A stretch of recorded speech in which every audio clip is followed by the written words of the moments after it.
평안하셨습니까? 예수님의 훈련조교 김한선 목사입니다.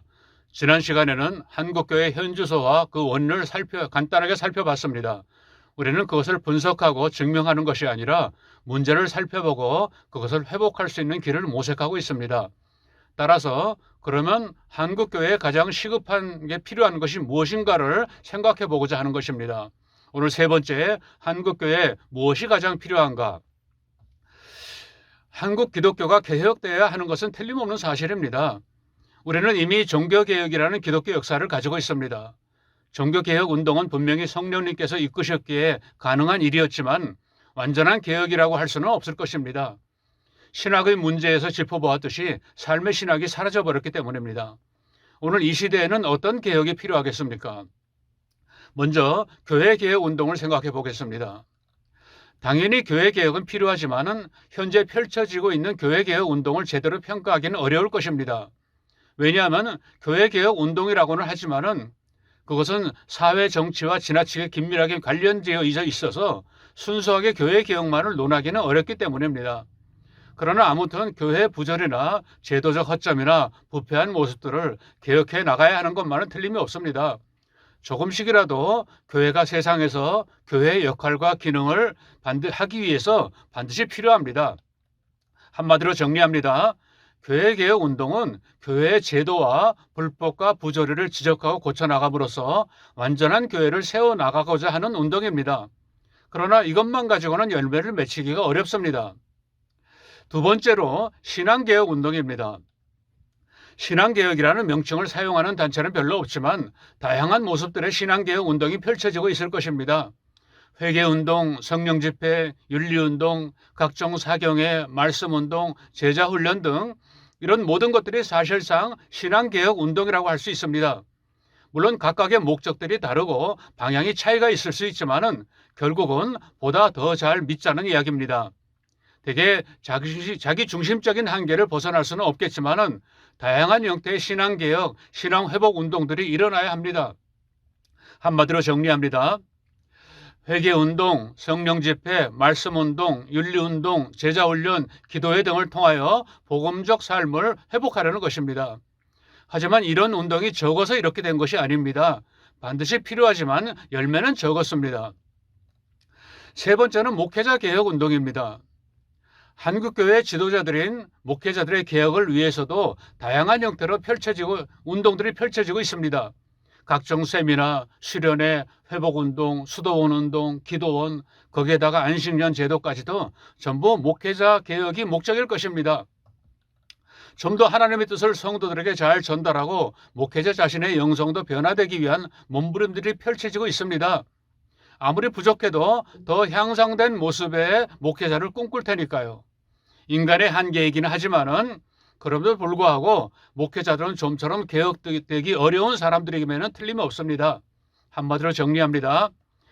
목회자 개혁운동은 각종 세미나, 수련회, 갱신운동, 수도원운동, 회복운동, 안식년 제도 등으로 참된 목회를 지향하고 있습니다.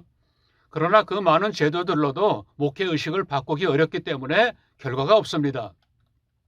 네 번째는 사회개혁운동입니다. 아마 깨어있는 그리스도인들이라면 사회에 대해서 더 관심을 가질 것입니다.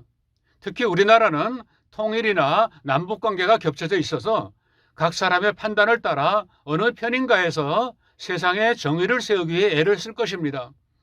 물론 사회 정의와 교회 정의 그리고 하나님께서 원하시는 정의에 대해서 나름대로 분별력을 가지고 활동하겠지만 과연 복음적인 사회운동이 무엇인가에 대해서는 너무나도 다양한 견해들이 존재할 것입니다. 이 문제는 철저하게 성경을 바탕으로 하나님께서 원하시는 사회운동을 펼칠 수 있어야 하겠습니다. 한마디로 정리합니다. 정치, 사회, 문화적으로 부정과 불의를 타파하고 소외된 사람들을 위해 사회운동에 매진하고 있는 분들이 많습니다. 하지만 하나님의 정의를 먼저 생각해야 합니다. 하나님의 정의는 사랑입니다. 무조건적인 사랑이 아니라 하나님의 정의를 세우기 위한 사랑입니다. 이제 결론을 이야기하겠습니다. 그것은 신앙의식의 개혁입니다. 한국교회에 진짜로 필요한 것은 신앙의식의 개혁이라는 말입니다. 교회개혁, 신앙개혁, 목회자개혁, 사회개혁은 딱히 운동이라는 명칭을 붙이지 않더라도 교회가 지향해야 할 방향성이라고 할 수 있습니다. 그런데 왜 교회는 변화되지 않고 개혁되지도 않으며 성도들의 삶에서는 왜 복음이 점점 사라지고 있을까요? 그렇게 많은 활동들이 다양한 방면에서 펼쳐지고 있음에도 불구하고 교회는 조금도 개선되지 않고 오히려 점점 더 쇠락의 길만 걷고 있을까요? 여기에서 우리는 한국교회의 해법을 찾을 수 있습니다. 무엇이 부족하겠습니까? 우리가 정말 놓치고 있는 것은 신앙의식의 변화입니다. 신앙의식이 개혁되지 않고는 다른 모든 개혁운동은 목적한 바를 이루기가 몹시 어렵습니다. 왜냐하면 의식이 개혁되지 않은 그 어떤 운동도 외적인 변화에만 머물 수밖에 없기 때문입니다. 신앙의식은 여러 가지 다양한 경로를 통해 변화될 수 있습니다. 성경의 모든 인물들도 바로 이 신앙의식의 변화가 이루어졌을 때 하나님을 결정적으로 만나고 성화가 시작됐습니다. 신앙의식이 하나님의 일을 할 만한 상태에 이르렀을 때 하나님은 그 사람을 통하여서 일하셨습니다. 물론 신앙의식이라는 단어는 나오지 않습니다. 그러나 하나님은 고난이나 체험을 통하여 신앙의식을 완전히 바꾸게 되었을 때 비로소 일하기 시작하셨습니다. 신앙인들의 언행과 삶은 전부 이 신앙의식에 따라 움직이는 것입니다. 많은 분들이 변화는 성령님의 일이라고 합니다. 지당한 말씀입니다. 그러나 아무리 성령의 충만함을 받아도 자기 신앙의식을 뛰어넘기는 어렵습니다. 10살 어린이가 아무리 성령 충만해도 어른으로 갑자기 변할 수는 없습니다. 죽었다가 깨어나는 체험을 하더라도 자기 중심적인 의식으로는 온전한 변화가 이루어질 수 없습니다.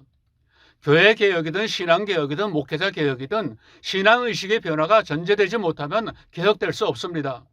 다른 모든 운동도 반드시 행해야 하지만은 신앙의식의 개혁과 함께 가지 못하면 실패할 수밖에 없습니다. 왜냐하면 잠시 개혁된 것 같아도 또다시 되돌아갈 수밖에 없기 때문입니다. 신앙의식이 개혁되면 개혁된 곳에서 되돌아가지 않습니다. 그래서 실질적이고 효과적인 신앙의식 개혁 프로그램만이 근본적인 대안, 유일한 대안이 될 수 있는 것입니다. 이제 오늘의 이야기를 전체적으로 정리합니다. 교회개혁 운동은 비판하고 공격하는 모든 것을 주의 사랑으로부터 출발하게 해야 합니다. 신앙개혁 운동은 하나님 중심적인 시각을 소유하게 만드는 방향으로 나가야 됩니다. 목회자 개혁 운동은 성도를 예수님의 참 제자로 자라게 하는데 모든 초점을 맞추어서 목회를 해야 합니다.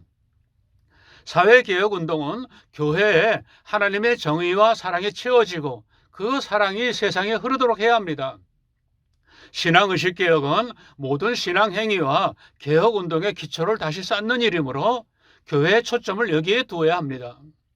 이상으로 한국교회에 무엇이 가장 필요한가에 대해서 살펴보았습니다. 오늘 이야기를 마치겠습니다.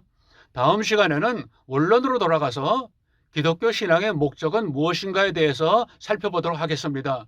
항상 평안하시기 바랍니다. 감사합니다.